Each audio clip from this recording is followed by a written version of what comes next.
Spreuke 2. My seun, neem aan wat ek jou sê. Maak wat ek jou voorskryf jou eie. Hou jou ore oop vir die wysheid. Span jou in om te verstaan. Roep insig by. Vra na gesonde begrip. Soek dit soos jy silwer sou soek. Spoor dit op soos 'n verborgde skat. Dan sal jy weet hoe om die Here te dien. Sal jy ontdek wat dit is om God te ken. Dit is die Here wat die wysheid gee. Uit sy mond kom die kennis en die insig. Hy laat eerlike mense sukses behaal en hy beskerm die wat onberispelik lewe. Hy sien toe dat reg geskied. Hy hou wag oor die pad van die getroue dienaars.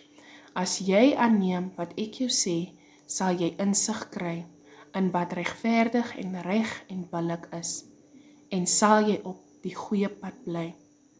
Die wysheid sal sy plek in jou lewe inneem. Kennis sal vir jou iets aangenaams word. Oordeelkundigheid sal oor jou wag hou en verstandigheid sal jou bewaak. Dit sal jou weghou van die verkeerde pad af en van mense af wat verkeerde dinge verkondig. Van die af wat die regte paaie verlaat om op donker paaie te loop. Hulle verheug hulle daarin om te doen wat sleg is en juig die waandade van die slegte mens toe. Hulle paaie is krom en hulle koers is verkeerd. Die wysheid sal jou weghou van die slegte vrou af. Die vrou met die verleidelike praatjies wat haar eie man verlaat en die verbond van haar God vergeet het. Haar huis lei 'n mens na die dood toe. Haar spore bring jou by die dooies uit.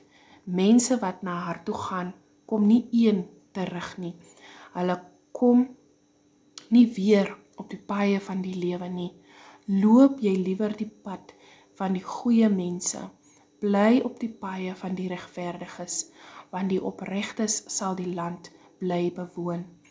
Die wat onberispelik leef, sal ongehinderd gelaat word, maar slegte mense sal weggevee word uit die land. Bedrieërs sal uitgeroei word.